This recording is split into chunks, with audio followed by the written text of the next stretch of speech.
Again, hide your face, hide your neck, duck your head, wear an NFL football helmet when you are playing in a game versus DiJonai Carrington.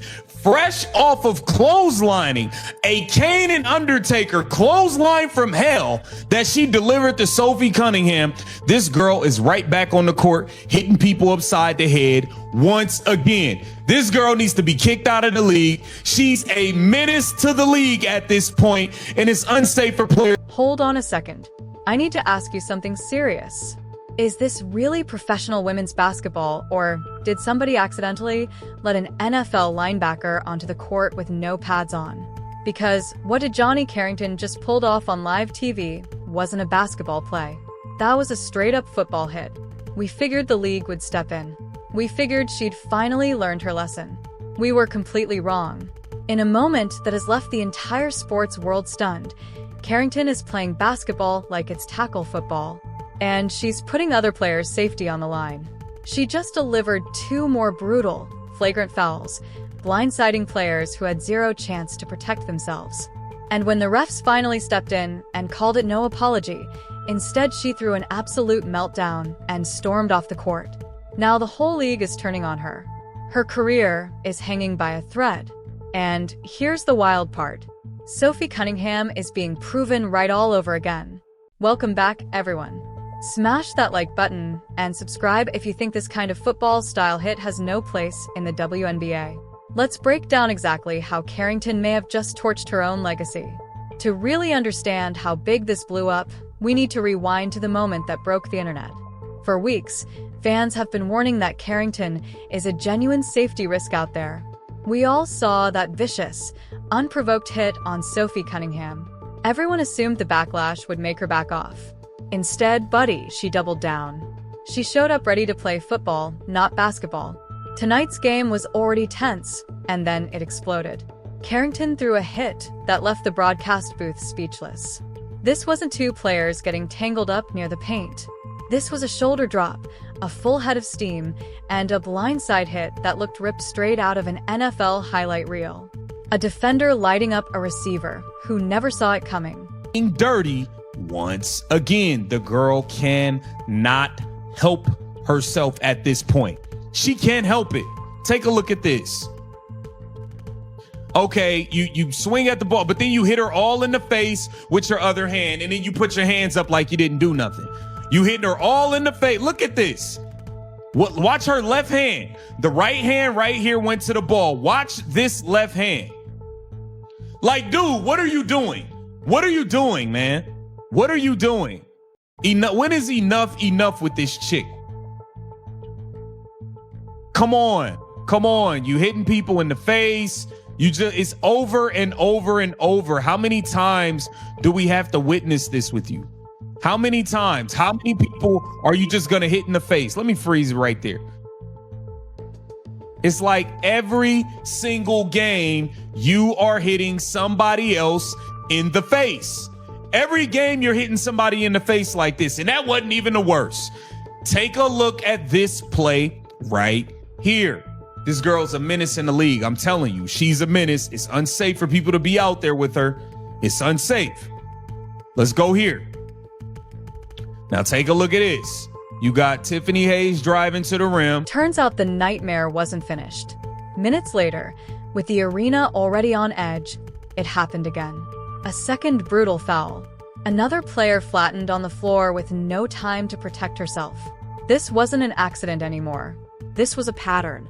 Carrington was out there hitting like she forgot she wasn't wearing pads, showing zero care for the players around her. The crowd lost it. Fans up front jumped to their feet, screaming for an ejection. In the booth, the commentators just went quiet, staring at the replay in disbelief. You can't bring that kind of hit into a basketball game. Even refs, who'd let a lot slide all season, couldn't look away this time. Whistle blew. Flagrant called. But the foul wasn't what ended her night. Normally, you get caught, you hang your head, you walk to the bench. Not her. Witnesses say she completely unraveled, yelling at officials, arms flying, a full-on meltdown on live TV. Then came the part nobody expected. Before the refs even wrapped up the call, She turned her back on her teammates, turned her back on a packed arena, and marched straight off the court down the tunnel gone, walking out on her team in front of the whole country. She broke down, and she bailed because she couldn't handle facing what she'd just done. Society where there has to be a debate involving a collective bargaining agreement that explicitly states that the league is for women. Only players who are women are eligible to play in the WNBA. So one could easily surmise, okay, you're a woman, that makes you eligible. If you're not a woman, you're not eligible. It's simple and plain. What's the complication? The complication is that our society has devolved to a point where we're not clear what defines a woman.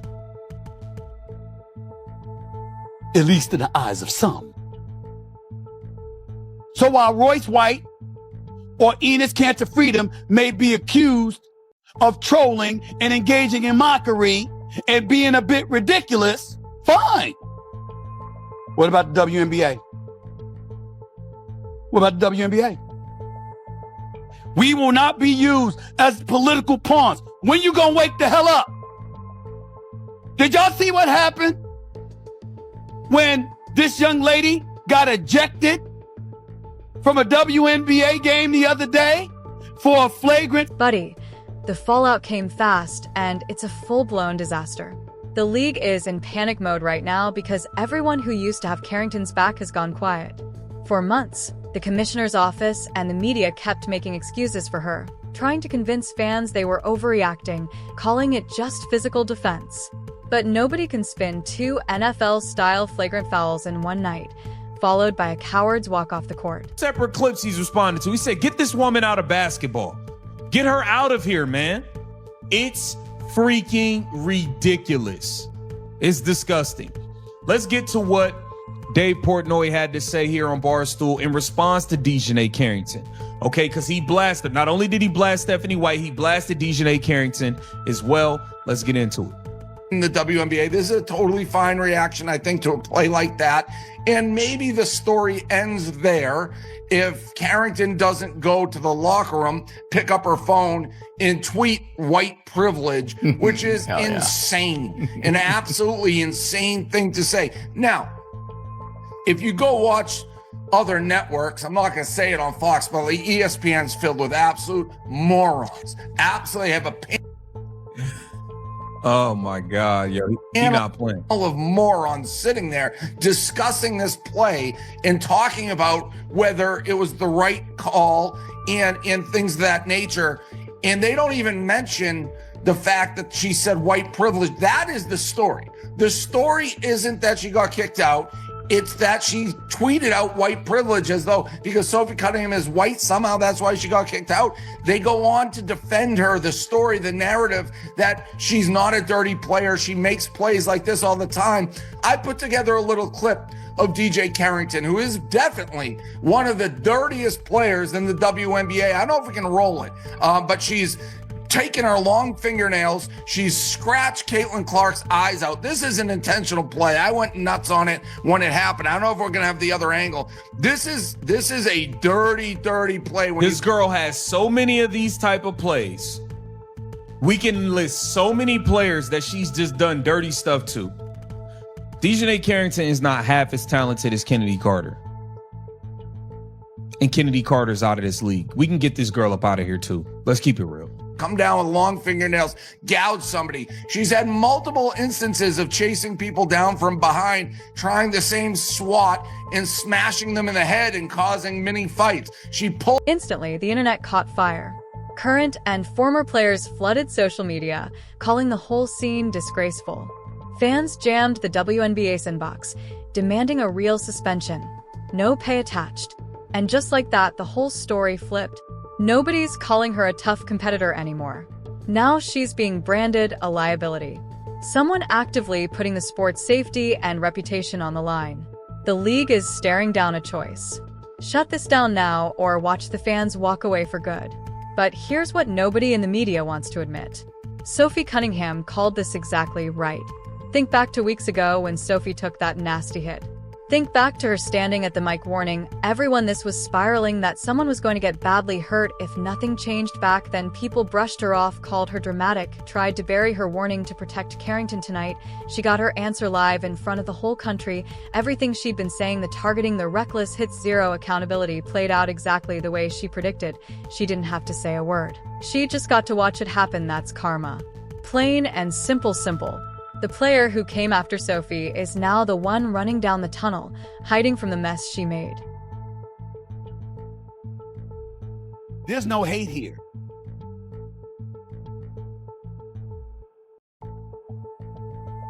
Social issues, I'm all about liberalism. I'm fiscally conservative. I can't stand paying high taxes in New York, New Jersey, and LA, California.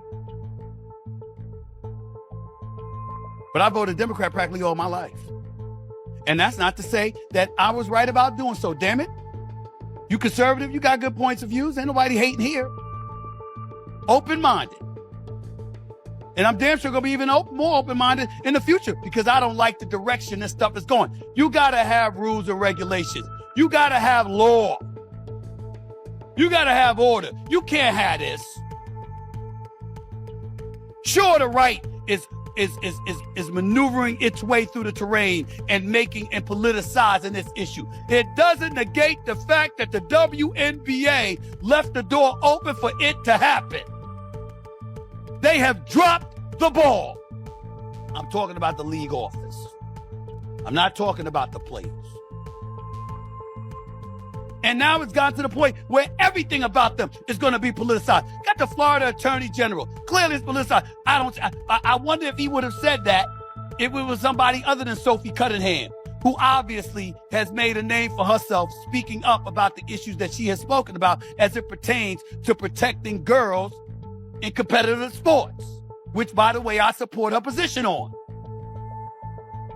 If that had been a liberal, or somebody with a liberal thinking mind in terms of that particular issue, who spouted stuff opposite of what Sophie Cunningham would have said, would the Florida Attorney General James Usmeyer took that? Would he have taken that position then? I don't think so, but I don't know. But the time has come for folks to stop whining about how stuff is being political. Right after the whistle blew, the internet caught ire. Players, active and retired, flooded social media, blasting the whole thing as flat-out disgraceful. Fans didn't stop at posting either. They started mass emailing the league office demanding a serious multi-game suspension and making it clear she shouldn't see a single paycheck while sitting it out. And just like that, everything about her changed. She wasn't physical anymore.